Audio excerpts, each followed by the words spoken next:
ভিতরে কেউ আছে কিনা বন্দি, এই চিন্তা থেকে কিন্তু এই সেলটি ভাঙা হচ্ছে, দেখতেই পাচ্ছেন।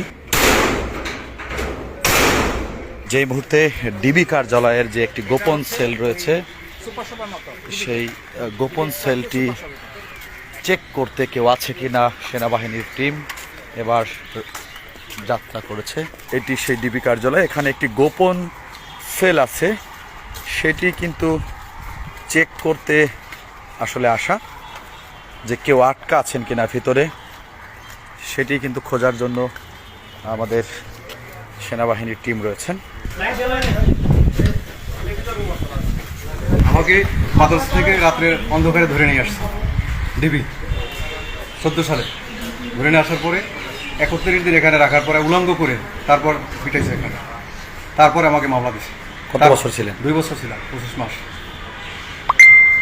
সেই ডিবি এখানে এত পরিমাণ ওরা নির্যাতন করছে আলেমদেরকে, উলঙ্গ করে নগ্ন মেয়েদেরকে আইনে আমাদের সামনে দিয়েছে, ওদের সাথে জেনা করা,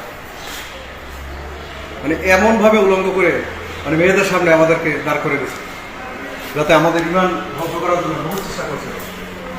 টর্চার ছিলাম, দেখে যান এদিকে, এই যে এখানে টর্চার ছিলাম, একটা রুমের ভিতরে 70-80 জন লোক রাখছে। আমি এই রুমটায় ছিলাম, এই রুমটার ভিতরে 150 লোক ছিলাম। এইটার ভিতরে এই এতটুকু রুমে 150 লোক ছিলাম,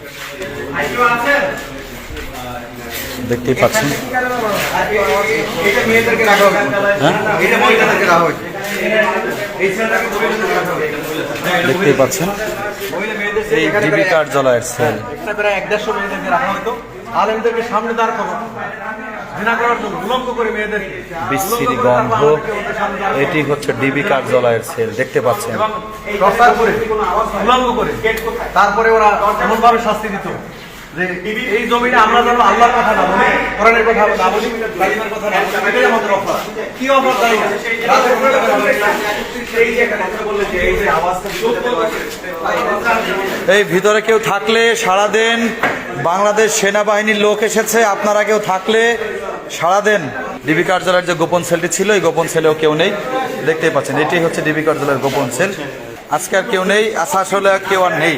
আমি বলতে চেয়েছি যে ওনারা যেভাবে গুম করেছেন মানুষকে, যেভাবে গুম করেছেন, অবশ্যই আমরা প্রতিটা জায়গায় আমরা চেক করা উচিত, প্রতিটা জায়গায় চেক করা উচিত।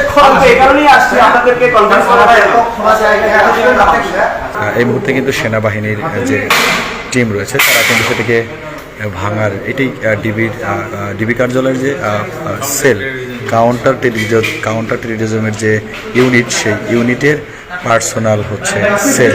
এই সেল কিন্তু সেনাবাহিনীর নেতৃত্বে একটি টিম।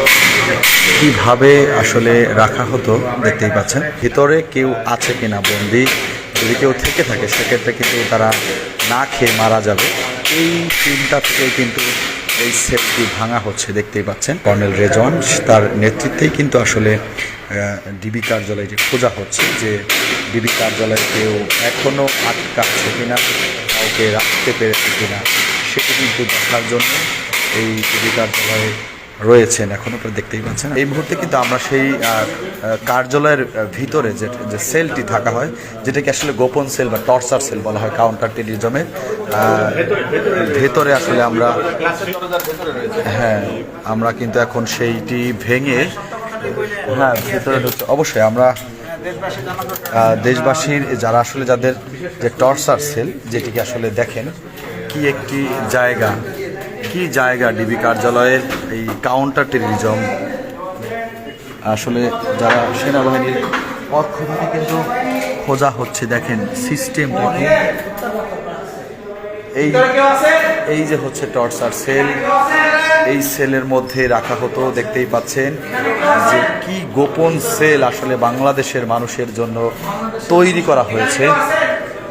এই মুহূর্তে কিন্তু সেনাবাহিনীর যে চৌকস টিম, তারা কিন্তু আসলে একদমই, দেখতেই পাচ্ছেন একটি বইও, এটি হচ্ছে সেল, যদি দেখাই এটি হচ্ছে সেল, দেখতেই পাচ্ছেন যে কিভাবে এই সেলের মধ্যে রাখা হতো। এবং দর্শক একটি বইও রয়েছে, এখানে একটি বইও রয়েছে।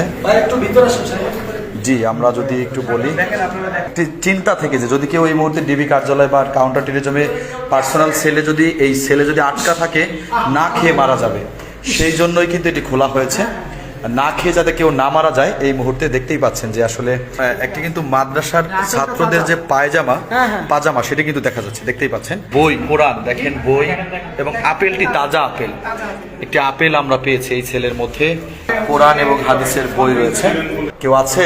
না, ওখানে নাই, কিন্তু ওনার ব্যবহার করা জিনিসপত্রগুলো আছে। আসলে কি সেল, আসলে এই সেল যদি স্বাভাবিক কোনো মানুষ আসে, তাকে যদি চোখ বেঁধে আনা হয়, সে কোথায় আছে বা কেমন জায়গায় আছে সেটি কিন্তু বলা কষ্টসাধ্য।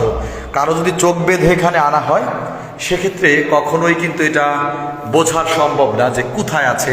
আপনাদেরকে দেখানোর চেষ্টা করছি যে সেলগুলো, কাউন্টার টেরিজমের যে সেলগুলা, তবে এই সেলের মধ্যে কাউকে রাখা হয়েছিল কিনা সেটি কিন্তু সম্ভব, মানে আমাদের যারা হেফাজত ইসলামের নেতাকর্মী রয়েছেন তাদের চিন্তা ছিল যদি কেউ থেকে যায় সেক্ষেত্রে কিন্তু না খেয়ে মারা যাবে। সেই চিন্তা থেকে কিন্তু চৌকস টিমরা কিন্তু আসলে এখানে নেতৃত্ব দিচ্ছেন এবং আপনারা দেখতেই পাচ্ছেন যে বাংলাদেশ সেনাবাহিনীর লেফটেন্যান্ট কর্নেল রেজওয়ানের নেতৃত্বে এই টিমটি কিন্তু আসলে এখানে এসেছে এবং এই যে সেল, এই সেল থেকে কোনো মানুষ বের হওয়া বা শব্দ শোনা বা কোনোভাবে মানে কি, এটা আসলে কষ্টসাধ্য। যে জায়গাটি দেখলাম, এই জায়গাটা নিজের চোখে দেখে নিজেরই কষ্ট লাগতেছে যে কেমন জায়গায় মানুষকে এনে আটকে রাখা হতো।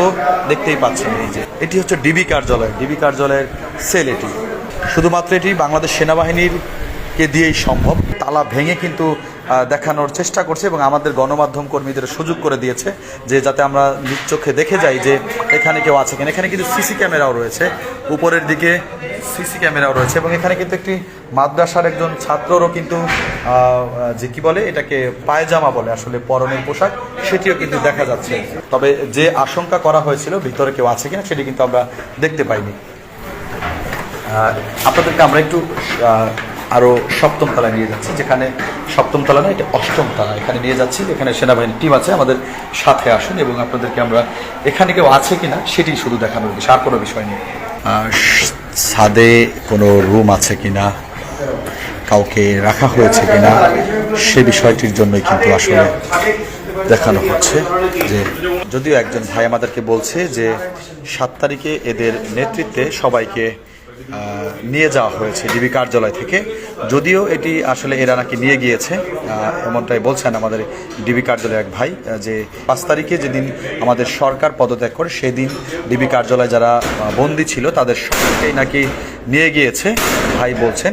আর যদিও আজকে তাদের সন্দেহ ছিল যে গোপন কোনো ছেলে কেউ আটকা আছে কিনা সেটি শুধুমাত্র দেখার জন্য, কনফিউশন, যদি কেউ ভিতরে থেকে থাকে আসলে না খেয়ে মারা যাবে, এটাই হচ্ছে বিষয়। আসামি হোক আর যেই হোক আসলে ভিতরে থাকলে না খেয়ে মারা যাবে, যার জন্য কিন্তু আসলে এই কাজটি করা হচ্ছে। এবং আপনারা দেখতেই পাচ্ছেন যে আমাদের বাংলাদেশ সেনাবাহিনীর যে টিম তারা কিন্তু ডিবির যে একটি সন্দেহের তালিকা ছিল সেটি কিন্তু একদমই এখন শেষ হয়ে যাবে, যে ভিতর আর কেউ আছে কিনা। ইতিমধ্যে ছাদের যে গেট সেটি কিন্তু তালা ভেঙে খোলা হলো এই মুহূর্তে। যেটি সন্দেহ করা হয়েছিল যে ছাদে কোনো রুম আছে কিনা সেটি কিন্তু আর নেই। এখানে একটি রুম উপরে লক করা, নাকি অন্য বিল্ডিং ছিল, ডিবির কথা বলছে আপনাদের। এটা আসলে এটাই লিফটের, দেখি ওটা আচ্ছা। এটা লিফটের, কেউ নেই একদমই। কিন্তু দেখতেই পাচ্ছেন আসলে যে সংকট বোধটি করা হয়েছিল সেটির ডিবি কার্যালয়ের তালা কিন্তু একমাত্রই সেটি কিন্তু সেনাবাহিনীকে দিয়েই সম্ভব। এখানে কিন্তু অন্য কোনো প্রশাসনিক টিম এই কাজটি কখনোই করতো না।